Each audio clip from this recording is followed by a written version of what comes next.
नमस्कार मित्रों। कहा जाता है कि कलयुग में आदि शक्ति और गणेश जी की आराधना से ही जीवन सुगम होगा। माँ प्रकृति स्वरूपा है और प्राकृतिक बाधाओं का सामना करने के लिए माँ की आराधना की जाती है। देवी दुर्गा को शक्ति कहा जाता है, इसलिए हर मौसम के बदलाव के समय शारीरिक बीमारियों से लड़ने की ताकत के लिए नवरात्रि में शक्ति आराधना की परंपरा बनाई गई।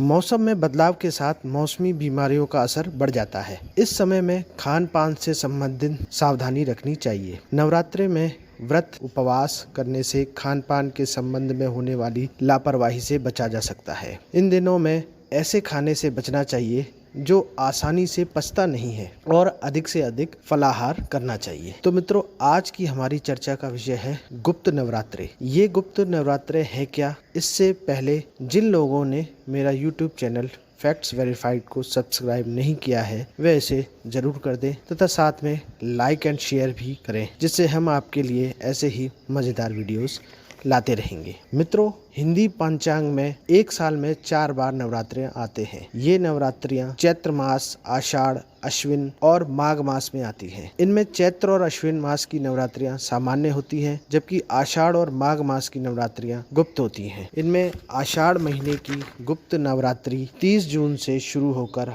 8 जुलाई तक रहेगी। गुप्त नवरात्रि में देवी माँ की 10 महाविद्याओं को प्रसन्न करने के लिए साधना की जाती है। उज्जैन के एक ज्योतिषाचार्य के मुताबिक 10 महाविद्याएं देवी सती के क्रोध से प्रकट हुई थी। ये 10 महाविद्याएं हैं काली, तारा देवी, त्रिपुर सुंदरी, भुवनेश्वरी, छिन्नमस्ता, त्रिपुरी भैरवी, माँ धूमावती, माँ बगलामुखी, मातंगी और कमला। इस संबंध में देवी सती और शिवजी की एक कथा प्रचलित है।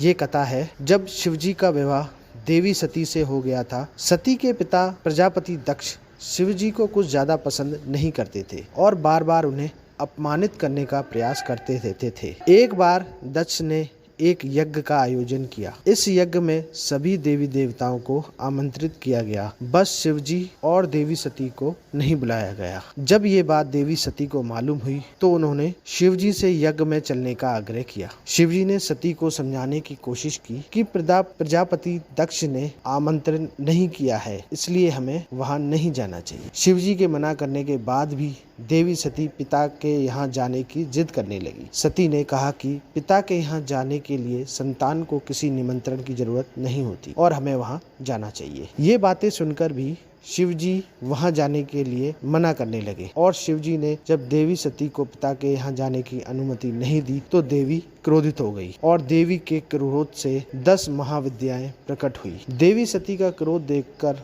और उन्हें शांत करने के लिए शिवजी ने उन्हें पिता के यहाँ जाने से नहीं रोका और उन्हें अनुमति दे दी। तो देवी सती पिता दक्ष के यहाँ यज्ञ में सम्मिलित होने के लिए बिन बुलाए ही चली गई। यज्ञ में प्रजापति दक्ष ने सती के सामने ही शिवजी का अपमान करना शुरू कर दिया। देवी सती अपने पति का अपमान सहन नहीं कर सकी और यज्ञ कुंड में कूदकर अपनी देह का अंत कर दिया। तो ये थी 10 महाविद्याओं के प्रकट होने की जो कथा प्रचलित है। पुरी के एक ज्योतिषाचार्य बताते हैं कि गुप्त नवरात्र में खास तौर से तंत्र साधना और मंत्र सिद्धि की जाती है। इनमें महाविद्याओं की पूजा पूरे विधि विधान के साथ ही करनी चाहिए, साथ ही पूरे नियमों का पालन करना चाहिए। इस नवरात्र में ब्रह्मचर्य का पालन करना चाहिए तथा तामसिक चीजों से बचना चाहिए। घर में साफ सफाई का ध्यान रखें व तामसिक भोजन ना करें, फलाहार करें, बुरे विचारों और गलत कामों से बचें, घर में कलेश ना करें। गुप्त नवरात्रों में 9 दिन व्रत रखने वाले साधकों को गंदे कपड़े नहीं पहनने चाहिए, नमक और अन्न नहीं खाना चाहिए, दिन में सोना नहीं चाहिए, किसी को भी अपशब्द नहीं बोलना चाहिए। साधक को दोनों समय देवी की आरती करनी चाहिए। इन दिनों में दुर्गा चालीसा और दुर्गा सप्तशती का पाठ विशेष लाभदायी होता है। इनमें देवी का पूजा अर्चना सबके सामने नहीं करते हुए गुप्त रूप से कहीं एकांत में की जाती है। इन दिनों में कोई खास इच्छा की पूरी होने की कामना से ही 10 महाविद्याओं की पूजा की जाती है। धन्यवाद।